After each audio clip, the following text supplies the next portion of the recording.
So why don't we just call the sons of God angels? Yeah, why don't we?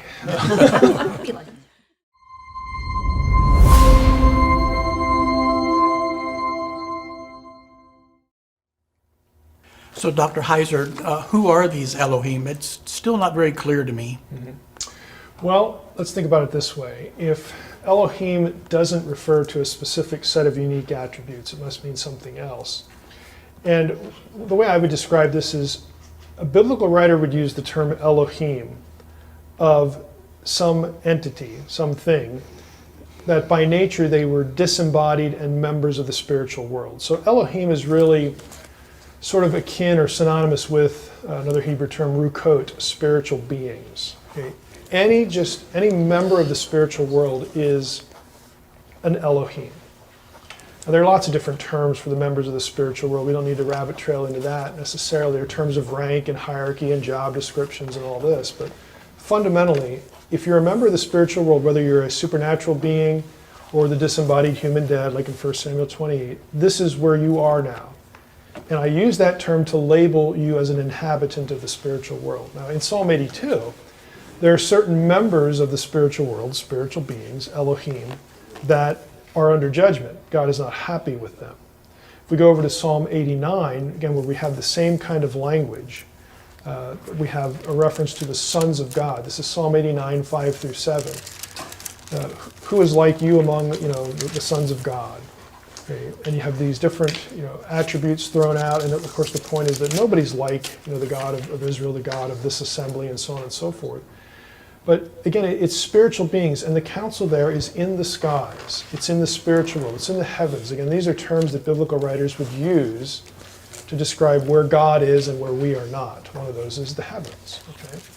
So Elohim are just spiritual beings. Now, if we go to 1 Kings 22, this is kind of an interesting example to make this point. We have a passage that I think is sort of illustrative. This is the story of the prophet Micaiah when Ahab, the wicked king of the northern kingdom, Israel, asked Jehoshaphat, the king of the southern kingdom, to come up and plot with him to go up to remote Gilead and enter into some warfare conflict. And so Jehoshaphat goes and visits him, and Ahab rolls his prophets out, and of course they're saying, "You're great, Ahab, do whatever you want, you're awesome." And Jehoshaphat isn't satisfied. He says, isn't there a prophet of Yahweh around here somewhere that we can ask him? These are all just yes men. And Micaiah, gets pulled out of prison or wherever he was, because Ahab just says he hates this guy because he never tells me what I want to hear. Nevertheless, they go get him, brings him into the scene. At first, he mocks the question. He acts like the prophets of Baal that Ahab had trucked out. And then he gets serious. He says, "Okay, you want to know what I see as a prophet?" Micaiah said, "Therefore, hear the word of the Lord. I saw the Lord sitting on his throne," obviously in the heavenly realms, God's abode, "all the host of heaven standing beside him on his right and on his left.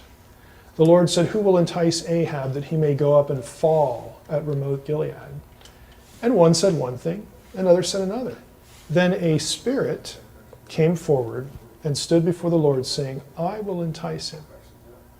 And then, the plan unfolds. So here we have the host of heaven. They're called spirits. If we go over to, again, Psalm 89, Job 38, where we have the sons of God, again, the host of heaven, the stars of the heavens. These are supernatural beings. All of these terms sort of refer to their spiritual nature, their disembodied nature, and Elohim is just one of them. Sons of God, sons of Elohim, are Elohim because they're spiritual beings. That's really all they are. And it's just a broad reference to members of the spiritual world. So why don't we just call the sons of God angels? Yeah, why don't we?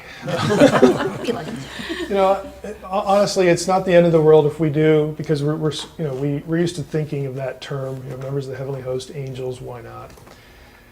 It's not precise language, but like I said, if that's just easier, then I don't have any objection to it. Angel is actually a job description. In both Hebrew and Greek, Hebrew is malach, Greek is angelos. It means messenger. And it doesn't really describe what a thing is, what a member of the spiritual world is. It describes what they do.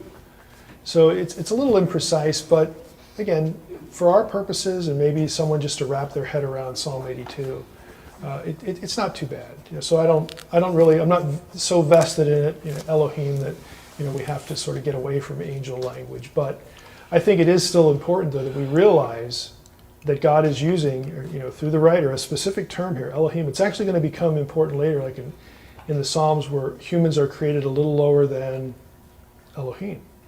Okay, it doesn't say angels there in the original text, it says Elohim. Now that gets filtered to us in the New Testament as angels, so it's kind of 6 to 1, half a dozen another, but it shows that this word is used for plural beings in the text. And so for that point, I think it's important, but for average discussion, yeah, sure, go ahead. If that helps, do it.